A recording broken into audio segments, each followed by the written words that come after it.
네, 성도님 안녕하십니까?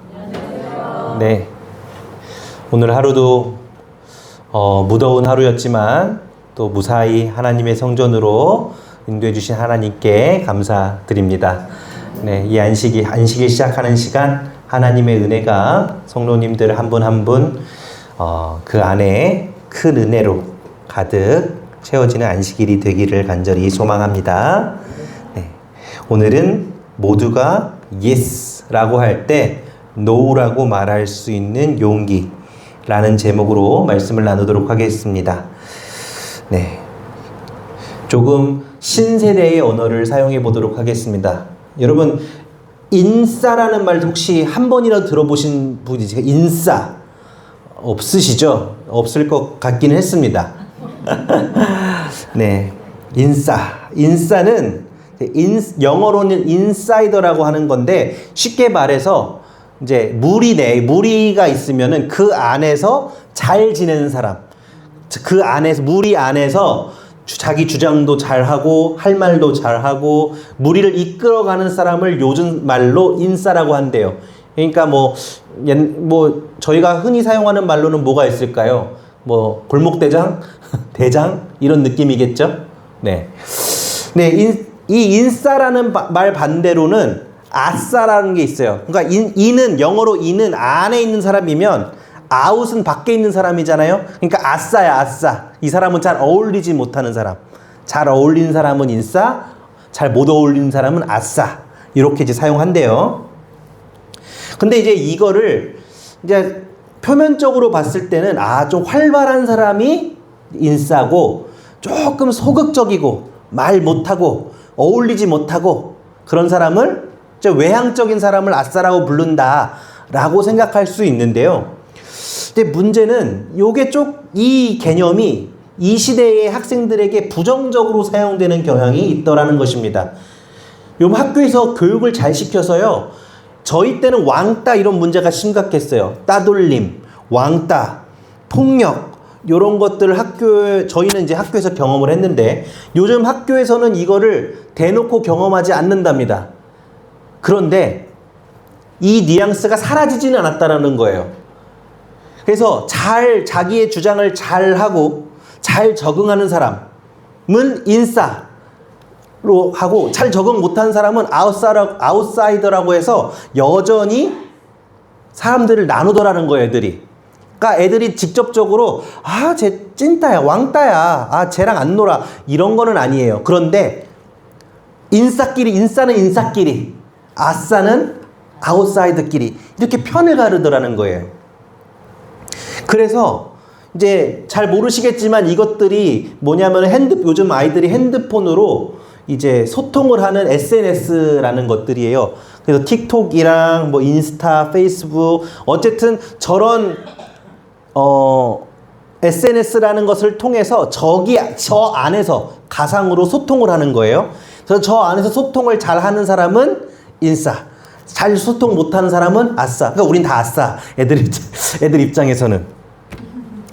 그러니까 이 세대의 유행을 따라가려면은 저 인터넷에 있는 저기에서 잘 적응을 해야 된다라는 거예요.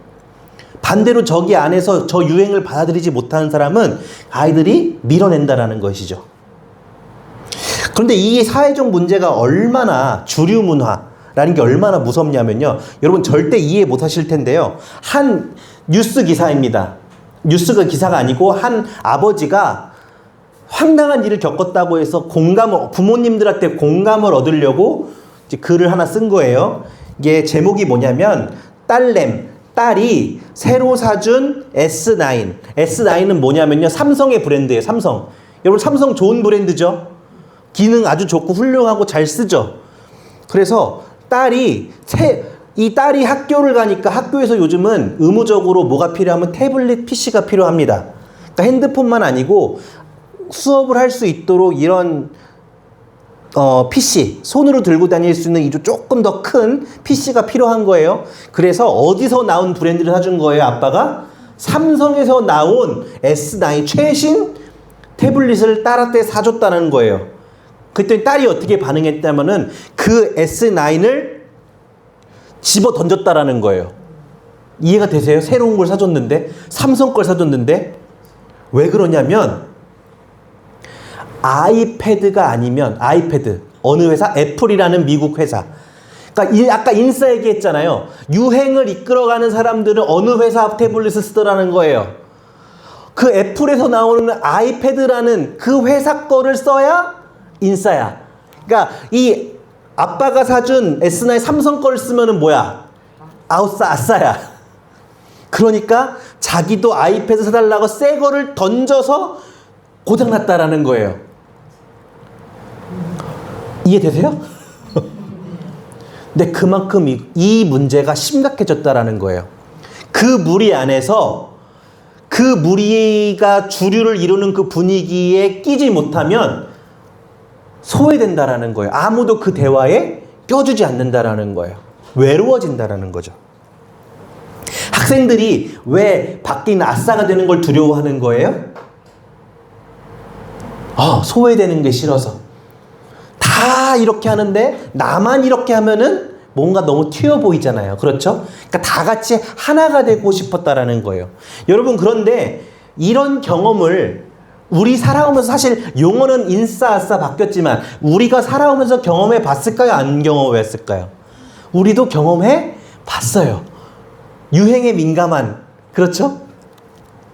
이거를 심리학자들은 전문적으로 군중심리라고 합니다. 군중심리. 이해되시는 단어죠? 군중. 이렇게 군중이 모였을 때 나 혼자 떨어져 있으면 나는 마음이 편안해요? 불안해요?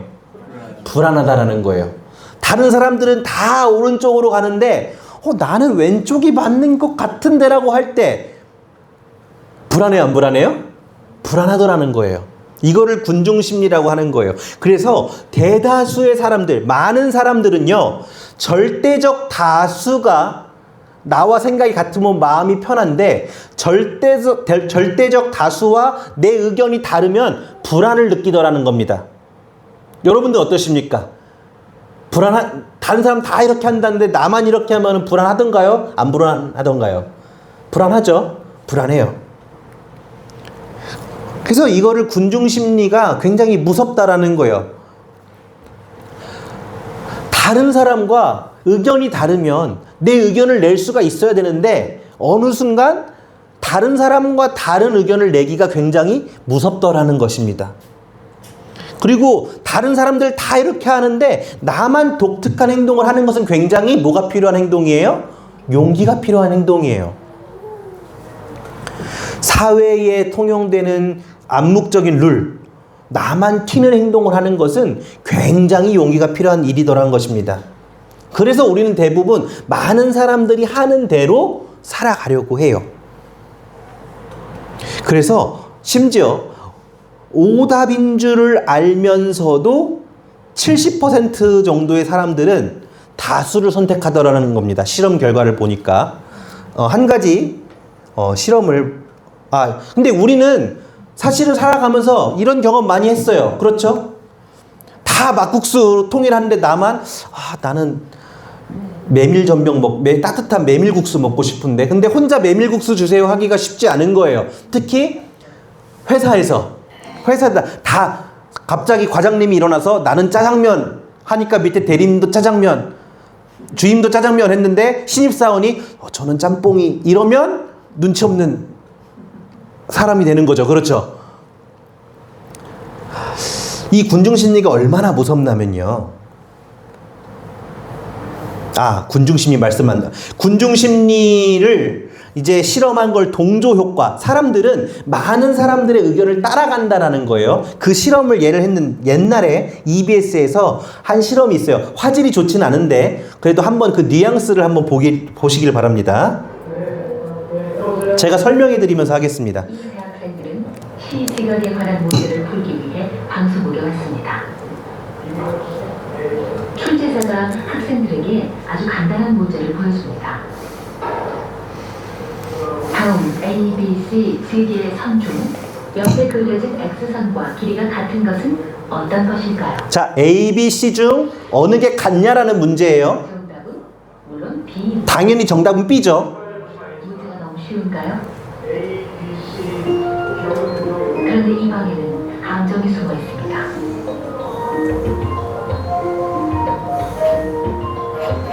마지막 의자에 앉은 한 명을 뺀 나머지 6명은 실험을 도와주러 온 연기자. 한 사람 빼고 전부 다 짜고 들어간 거예요. 한 사람 빼고.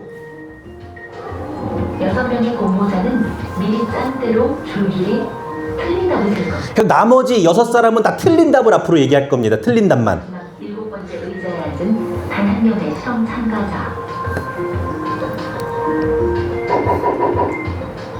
그들은 과연 소신껏 정답을 말할 수 있을까요?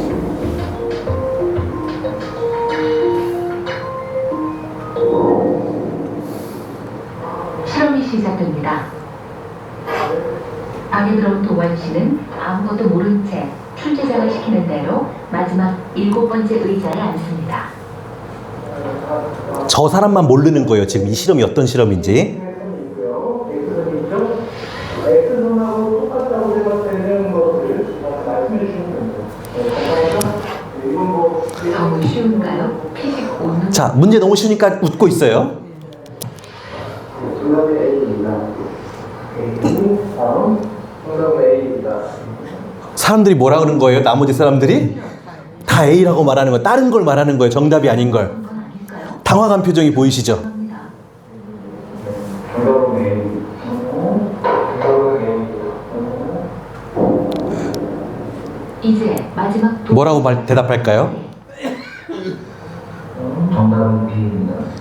이 사람 처음엔 B라고 대답을 했어요. 첫 번째는 제대로 답했군요. 갑자기 다음 문제를 뚫어져라 쳐다보는 동환 씨. 정답은 B입니다. B. 다음 정답은 B. 정답은 C인데 사람들은 계속 B라고 얘기하고 있어요. 정답을 말하는 사람들. 이상한지 자꾸 동환 씨가 옆 사람들을 흘게 쳐다봅니다.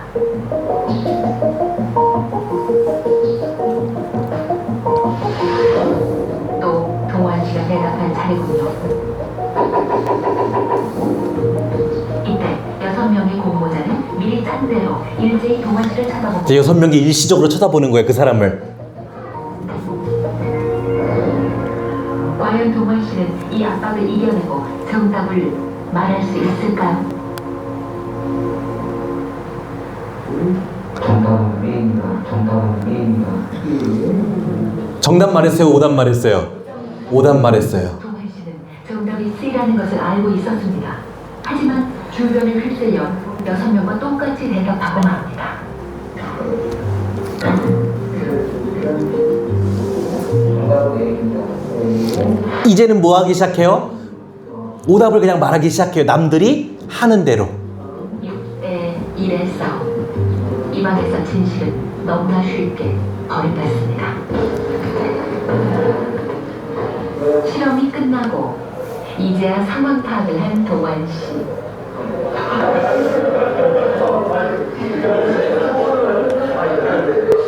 이게 왜 이렇게 안 돼서 왜 이럴까 생각하다가 사업 뭐 저는 혼자 시대 뛰어 뭐라 하시는 거예요?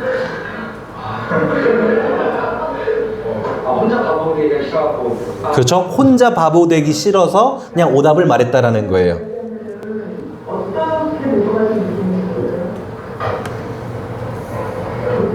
남들은 정상인데 저는 비정상인데 근데 이 사람만 그랬다라는 게 아니에요. 의자에 여러 실험자를 해서 반복을 했습니다. 정답은 C입니다. C. 다음 정답은 C입니다. C. 다음 분명 정답은 B인데 얼굴에 황당한 표정이 스치는군요. 선택의 순간은 점점 다가오고 정답은 C입니다. 그리고 다음 정답은 C. 다른 사람도 마찬가지라는 거예요. 결국 이 마지막 의자에 앉았던 사람들 중 70%가 보이지 않는 압력에 굴복해 어처구니 없게도 틀린 답을 따라하고 말았습니다. 영상의 결과가 어때요? 명확히 정답이 아닌 것을 알고 있음에도 불구하고 대다수의 사람들이 무언의 압박, 사회적으로 압박을 줄 때, 사회적으로 그건 아니라고 말할 때 정답이 아님에도 불구하고 나도 오답을 말하는 타협을 할 수가 우리는 있다라는 것입니다. 그렇죠? 무려 몇 퍼센트의 사람들이요? 70%. 적은 사람. 아니고요. 10명 중에 7명은 그렇게 타협을 한다라는 거예요. 사람들이. 우리는 남들과 다르다라는 것에 대해서 굉장히 고통과 스트레스를 받는 것 같아요.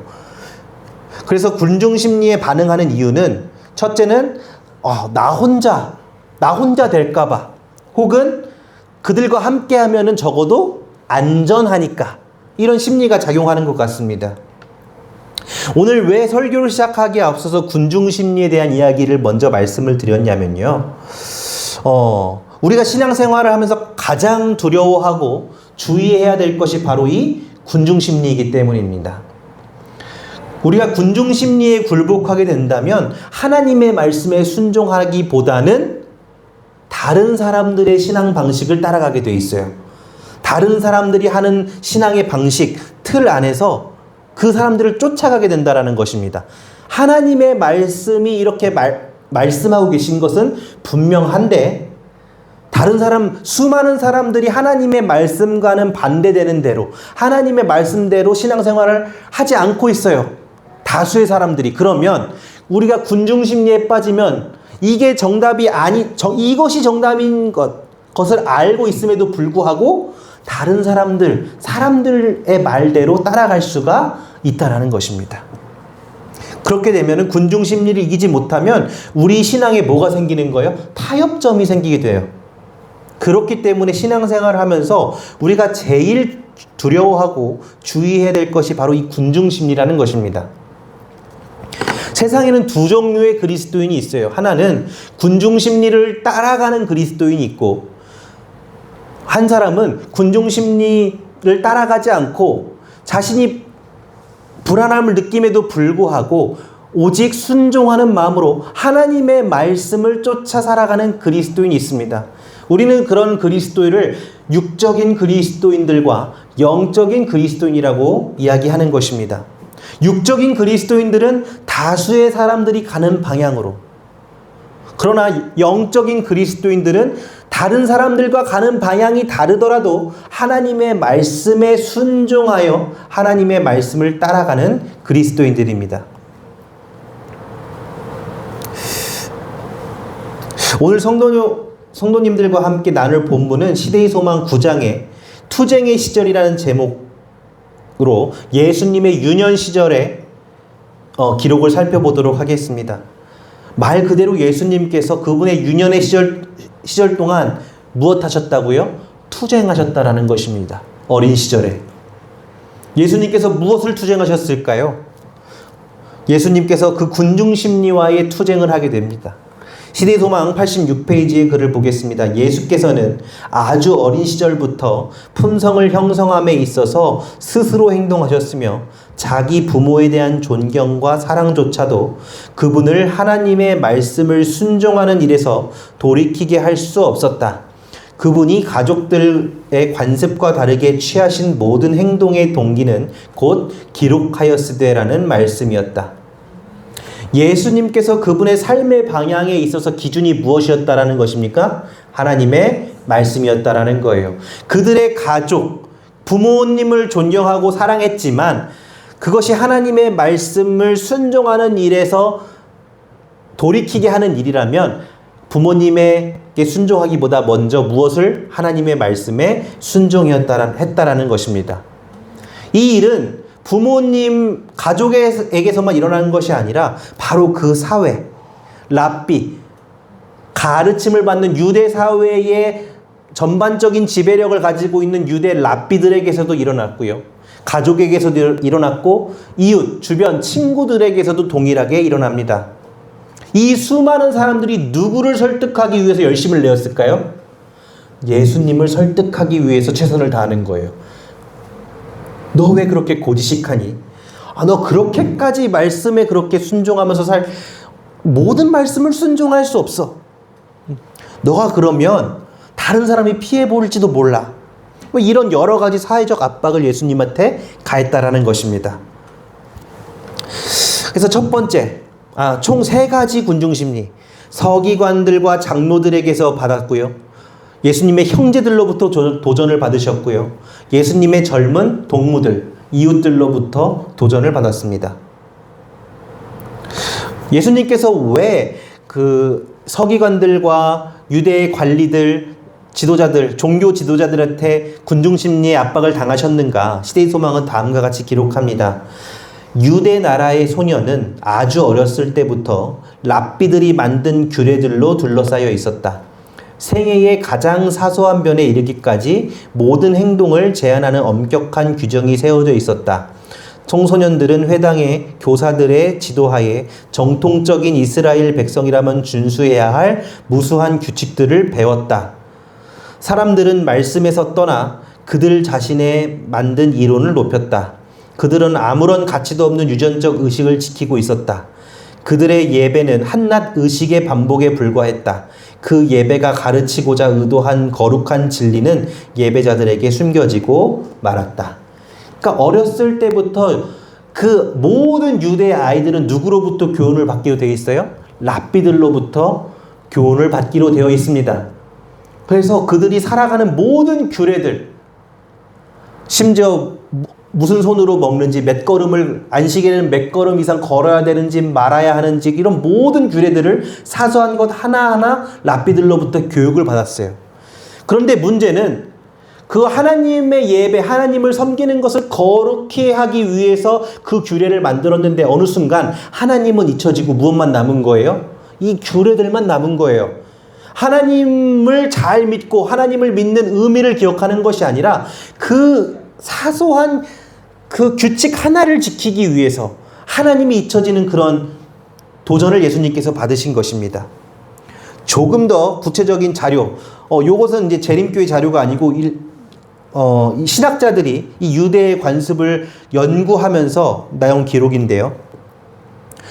왜 예수님께서 랍비들의 교육을 거절하실 수밖에 없었는지가 나옵니다. 노란색 구절을 보면 유대교에서 예배보다 교육을 더 중요시해서가 아니라 그들이 교육과 예배를 구별하지 않기 때문이다 라고 나와 있습니다. 그러니까 유대교는 토라를 공부하는 것을 가장 높은 예배의 형태 가운데 하나로 여겨왔다 라고 나와 있죠.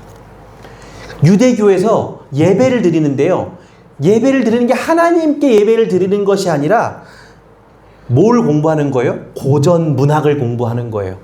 그 관리 어떻게 하면은 잘 우리가 하나님을 섬길 수 있는지 세부적인 규칙들을 외우는 것을 예배로 삼은 거예요.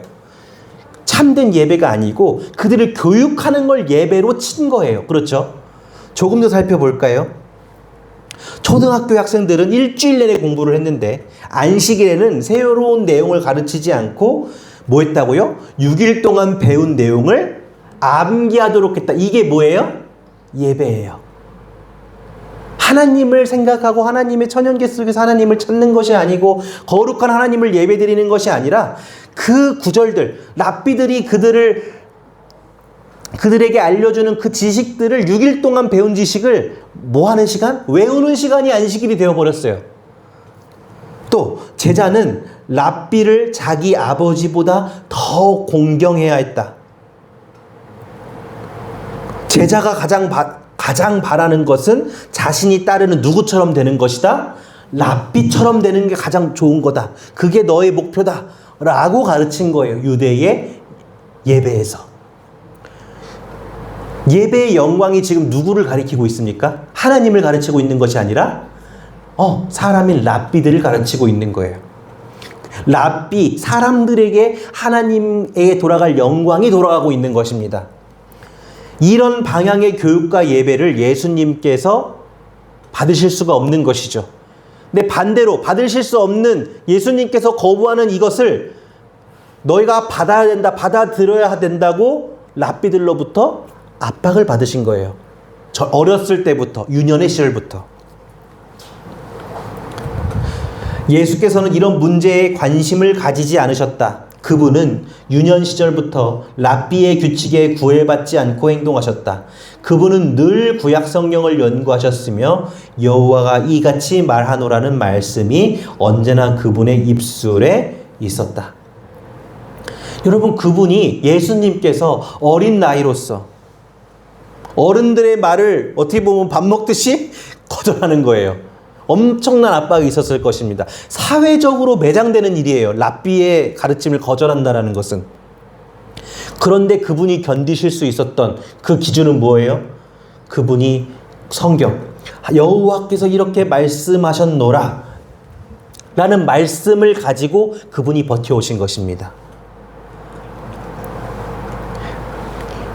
이에 대한, 이 예수님을 꺾을 수 없자 이 랍비들이 예수님에 대한 항의를 누구한테 할까요?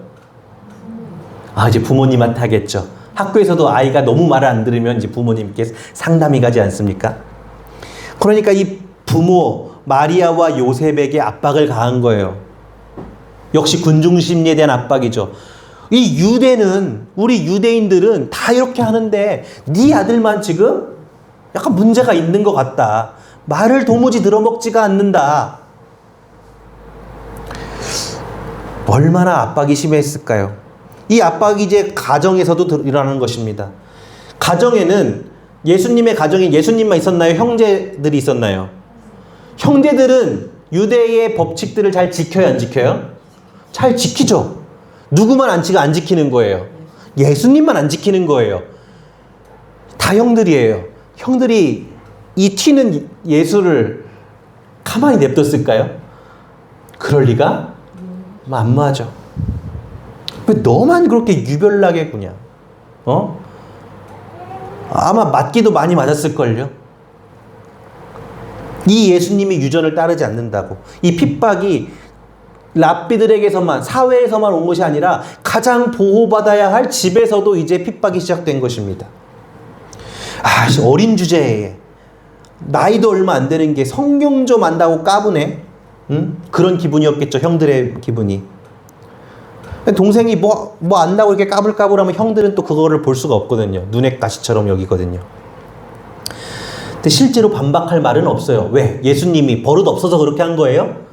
뚜렷한 기준이 있는 거예요. 하나님이 말씀하시는데, 성경에 이렇게 나오는데 그렇게 하면 안 된대. 예수님의 말씀이 성경을 근거하다 보니 할 말이 없는 거죠. 근데 갈등은 사라지지 않는 것입니다.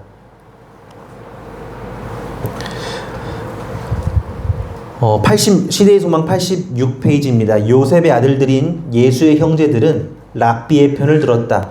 그들은 유전도 마치 하나님의 명령인 것처럼 유의해야 된다고 주장하였다. 그들은 사람의 교훈을 심지어 하나님의 말씀보다 더 높게 간주했으며 거짓과 참을 분별하는 예수님의 명철한 식별력에 대하여 몹시 화가 났다. 하나님의 율법에 대한 그분의 엄격한 순종을 그들은 완고하다고 비난하였다. 집에서 고통받았던 예수님은 그 나사렛 사람들에게서, 그 마을에 있는 사람들에게도, 그곳에 선한 곳이 뭐가 있겠느냐, 나사렛에서 선한 것이 나겠느냐라고 말한 그 나사렛 사람들에게도 도전을 받게 됩니다. 시대소망에는 그분이 받으신 여러 질문들을 보여주고 있어요. 그분이 자주 이런 질문을 받으셨답니다. 너는 어찌하여 그렇게도 유별나고 우리 모두와 구별되게 행동하려느냐? 어찌하여 나사렛 청년들의 환락에 어울리지 않느냐? 너는 이러한 악의에 찬 대접을 심지어 친형제에게까지 받으면서 감수하느냐? 여러분, 사실 그런데 예수님께서 나사렛에서 사람들과의 대인관계가 좋지 않았을까요? 아니요. 예수님의 대인관계는 굉장히 좋은 편이었습니다. 예수님과 함께 있으면 마음이 편안했기 때문에 그분과 교제하려 한 사람들이 덜어 있었으나 많은 사람은 그분의 흠없는 생애로 말미암아 견책을 받음으로 그분을 피하였다. 젊은 동무들은 그분에게 그들이 하는 것처럼 행하도록 권하였다. 그분은 명랑하고 쾌활하셨으므로 그들은 그분과 함께 있기를 좋아하였고 그분의 제의를 환영하였다. 그러나 그들은 예수님의 치밀함을 보고 조급하여 말하기를 도량이 없고 완고하다고 하였다. 예수님께서 말씀대로 살아가는데 그 말씀대로 살아가는 예수님의 모습이 뭐가 돼서 돌아오는 거예요?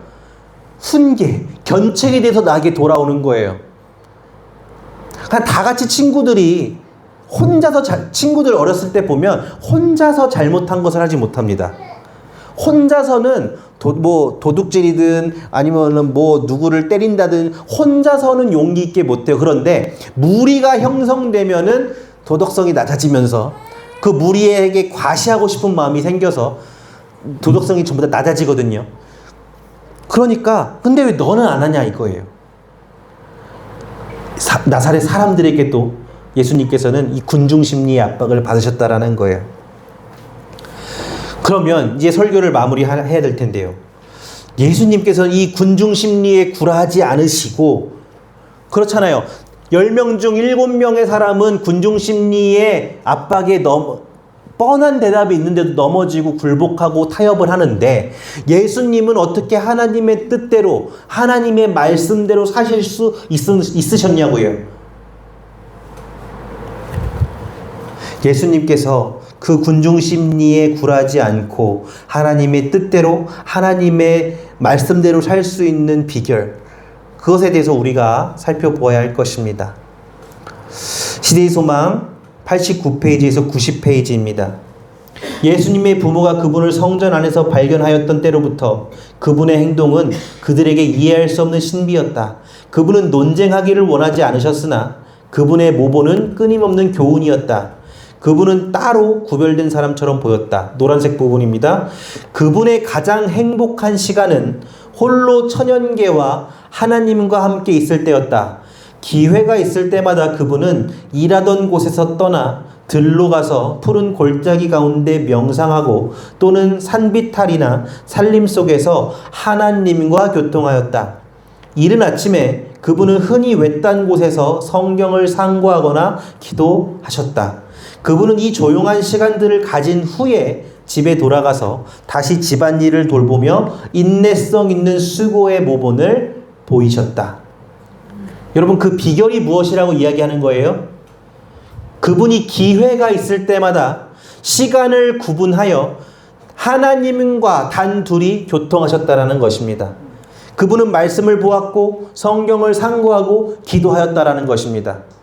그분이 일상을 피한 것입니까? 여러분, 그리스도인들은 일상을 피해서 구별되는 사람들이 아니에요. 그리스도인들은 그 안에 섞여 있는 사람들입니다. 그러나 그 섞여 있는 중에 누구의 말씀대로, 하나님의 말씀대로 순종하여 그리스도의 모본을 보이는 사람들이에요. 이것을 오해하면 우리는 군중심리에 벗어나기 위해서 계속 어디로 들어가려고? 산속 깊이 들어가려고, 사람들 없는 곳으로 가려고, 나 혼자 신앙 잘하기를 생각을 해요. 근데 예수님의 비결은 분리되는 것이 아니었습니다. 단 그분은 하나님과의 단둘이 시간을 굉장히 중요시 하셨다라는 것입니다. 그분은 말씀과 기도로서 은혜와 힘을 얻고 다시 일상으로 돌아가서 집안을 돌보고 인내성 있는 수고의 모본을 보이셨다라는 거예요.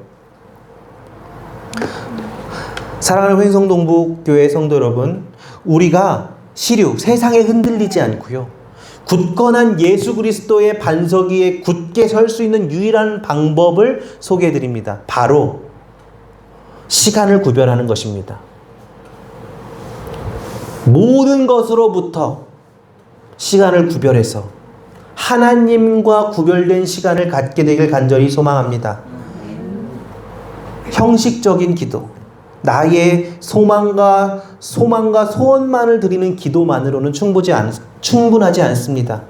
예수님께서 사회와 가정과 이웃들 안에서 그 거센 군중 심리를 극복하실 수 있었던 유일한 방법은 그분이 6월절 어린 양이 잡히는 성전에서 자신의 사명을 받은 이후로 꾸준히 구별되어 하나님과의 관계, 하나님의 음성을 듣는 시간을 그가 가지고 계셨다라는 것입니다.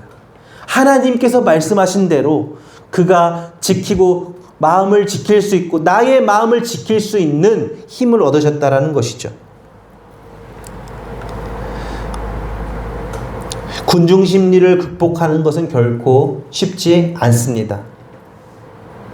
70%의 사람은 정말 명확한 진리임에도 불구하고 군중 심리에 굴복하게 됩니다. 그것이 사회적 연구의 결과예요.